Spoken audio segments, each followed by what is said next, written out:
दोस्तों अगर हम ध्यान से देखें तो हमें पता चलेगा कि इंसान शरीर को जिंदा रखने के लिए पानी और गाड़ी को जिंदा रखने के लिए तेल को बहुत मात्रा में यूज कर रहे हैं। हम सब जानते ही हैं कि हमारे दुनिया के 3 भाग पानी और 1 भाग भूमि मौजूद है, जिसके तहत आने वाले समय में हमें पीने का पानी तो मिल जाएगा बट तेल नहीं। पर अगर देखा जाए तो मेरे ये बात थोड़ा गलत है, क्योंकि जमीन के अलावा पानी के नीचे से भी तेल निकाला जा सकता है। और इसलिए ही आज की इस वीडियो में हम जानेंगे कैसे पानी के नीचे से तेल निकाला जाता है। दोस्तों आज का यह वीडियो बहुत ही इंटरेस्टिंग होने वाला है, पर वीडियो शुरू होने से पहले आपसे एक छोटी सी रिक्वेस्ट कि अगर आप चैनल में नए आए हैं और चैनल को अभी तक सब्सक्राइब नहीं किए हैं तो चैनल को सब्सक्राइब करके बगल वाला बेल आइकॉन दबा दीजिए, क्योंकि हम आपके लिए ऐसे ही मजेदार कंटेंट लाते रहते हैं। तो फिर चलिए बिना किसी देरी किए शुरू करते हैं आज का वीडियो। दोस्तों वैसे तो दुनिया में ऐसे बहुत सी जगह है जहाँ पर तेल मिलते हैं, बट अगर हम बात करें हमारे प्यारे भारत की तो मुंबई के समुद्र किनारे स्थित ONGC ऑयल प्लांट, जो कि भारत के एकमात्र सरकारी तेल उत्पादक कंपनी है। Oil and natural gas corporation limited नाम का ये कंपनी देश के 70% ऑयल प्रोडक्शन को संभालते हैं।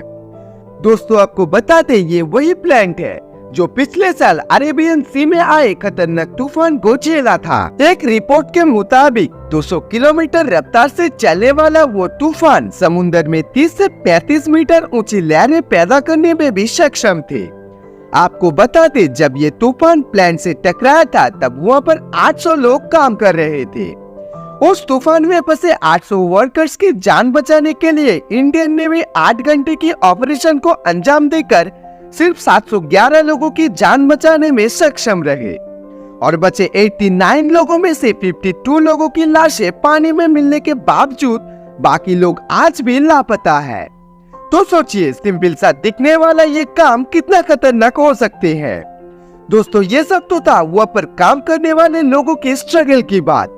अब बात करते हैं कैसे समुद्र से तेल निकाला जाता है। हम सब जानते ही हैं कि कच्चा तेल प्राप्त करने के लिए मुख्य रूप से हमारे पास 2 सोर्सेस अवेलेबल है, पहला जमीन और दूसरा समुद्र। पहले बात करते हैं जमीन की, तो वाटर पंपिंग प्रोसेस की तरह जमीन से भी तेल निकाला जाता है और आसान भाषा में कहे तो ये प्रोसेस समुद्र के अंदर से तेल निकालने से कई हद तक आसान होते हैं। पानी के नीचे ऑयल रिगिंग की बात करें तो इस प्रोसेस में सबसे पहले तेल ढूंढने के लिए कई बड़ी और महंगी मशीनें लाए जाती। जानकारी के लिए आपको बता दें सिर्फ इस प्रोसेस को अंजाम देने में मैक्सिमम 1 साल समय लग सकते हैं। जब इस मशीन को कई एक जगह से तेल मिलते हैं तब ये रिग पर मैसेज भेजते हैं और उसके बाद कंपनी उस जगह पे ड्रिलिंग का काम शुरू करती है और ये ड्रिलिंग प्रोसेस समुद्र के नीचे 1000 मीटर से ज्यादा चलते हैं। जैसे ही एक बार इस ड्रिल से तेल मिलते हैं तो उसे पाइप की मदद से ऊपर तैरते हुए रिफाइनरी तक पहुंचाया जाता है।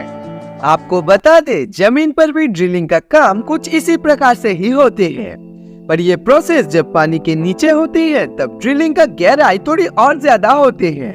एक बार जब तेल को निकाल लिया जाता है तो तब उसे रिफाइनरी में भेजा जाता है, पर इसमें मजे की बात है जो रॉ ऑयल हमें जमीन या पानी के नीचे से मिलते हैं तो तब उसे क्रूड ऑयल कहते हैं और यही क्रूड ऑयल रिफाइन करने के बाद अलग अलग तापमान में उबाला जाता है, जिससे अलग अलग तेल मिलते हैं। जैसे कि 260 डिग्री सेल्सियस पर उबालने से हमें डीजल मिलते हैं, 180 डिग्री पर मिट्टी तेल और 110 डिग्री सेल्सियस पर हम पेट्रोल प्राप्त करते हैं। और दोस्तों ये तमाम प्रोसेस के पीछे वर्कर्स की 100% मेहनत लगती है और इन सब वर्कर्स की जिंदगी काम के जरिए जोखिम में रहती है। बेसिकली इस काम में 2 जगह पर वर्कर्स की जरूरत होते हैं। पहला वो काम जो बीच समुद्र में बने तेल की कुओं पर होते हैं और दूसरा काम वो जो रिफाइनरी में होते हैं।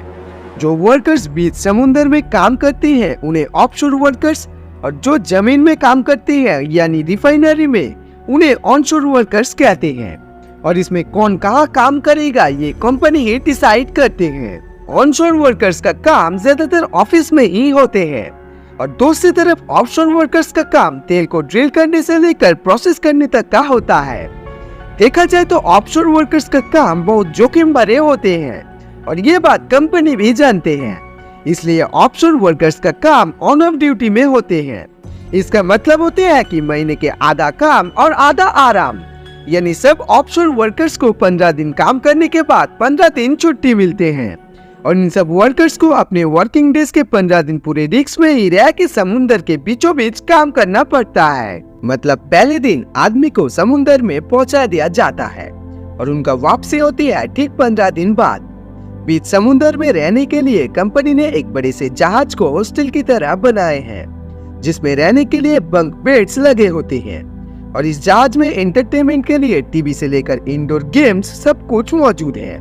सिर्फ यही नहीं, जो लोग प्लेन्स पर रहते हैं उनका खाना उन तक पहुंचाने के लिए भी एक पाइपलाइन लगे रहते हैं, जिसके जरिए उनको खाना पहुंचाया जाता है। अब आप सोच रहे होंगे कि अगर उन सब वर्कर्स को 15 दिन काम करने के लिए उस जहाज में इतना कुछ बंदोबस्त किए गए होंगे तो खाना पाइप से ही क्यों आते हैं? बहरहाल आपके मन में ये सवाल खड़ा होना आम बात है, पर जवाब में मैं आपको बता दूं, हम बात कर रहे हैं एक ऑयल प्लांट की, जो भारत जैसे एक बड़े देश की 70% तेल की मांगे जरूरत को पूरी करते हैं। वहाँ पर जितने ऑयल और गैसेस होते हैं इतने शायद ही कहीं होते होंगे। इसमें किसी की एक छोटी गलती से कितना बड़ा धमाका हो सकता है, एक बार सोच के देखिए। और इसी कारण वहाँ पर आग जलाना बिल्कुल मना है। सिर्फ फायर ही नहीं, ऑयल प्लांट में वर्कर्स को अपने साथ मोबाइल रखने में भी सख्त मना है, जिसका मुख्य और पहला कारण है इंसान मोबाइल से डिस्ट्रैक्ट हो जाते हैं, और दूसरा है हाई सिक्योरिटी। क्योंकि दोस्तों ऑयल रिग्स पर बहुत से काम सीक्रेट्स होते हैं और इसमें कंपनी नहीं चाहते हैं कि उनका काम में कोई कैमरा या मोबाइल शामिल रहे।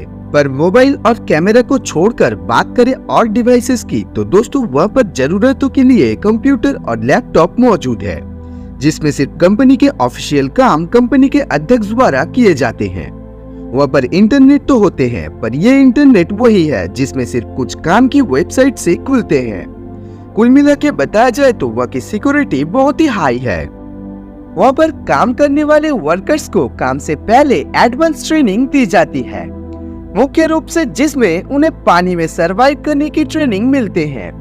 क्योंकि अगर कोई वर्कर्स के साथ हादसा हो भी जाए तो वो मदद मिलने तक अपने आप को जिंदा और सही काबू में रख सके। दोस्तों एक समय ऐसा था जब कहावत थी कि आप जहाँ खड़े हैं वही खोद लीजिए, आपको तेल का कुआं मिल जाएगा। सुनने में तो ये कहावत लगता है, पर दोस्तों हकीकत में भी ऐसे ही होते थे। क्योंकि उस समय धरती में तेल का मात्रा बहुत ज्यादा थे। इंसान पानी के लिए कुआं खोदता था और उन्हें तेल मिल जाता था। तब की समय में इंसान तेल से परेशान भी होते थे, क्योंकि उस समय लोग तेल के लिए नहीं पानी के लिए तरसते थे। इस वीडियो को देख के आप समझ ही चुके हैं कि क्यों तेल की प्राइस आज आसमान छू रही है। तेल की रीक पर काम करने वाले वर्कर्स के ऊपर तरस आए या ना आए, पर दिल्ली की सड़कों की पॉल्यूशन आपका दिल जरूर बहलाएगा, जिससे सिर्फ हमारे नेचर की ही नहीं हमारे शरीर को भी बहुत नुकसान हो रहे हैं। दोस्तों इनमें आपका ख्याल क्या है, हमको कमेंट में जरूर बताएं। वीडियो अगर अच्छी लगी है तो एक लाइक करें, चैनल में नए आए हैं तो सब्सक्राइब करें। तो मिलते हैं जल्दी कोई नई टॉपिक के साथ।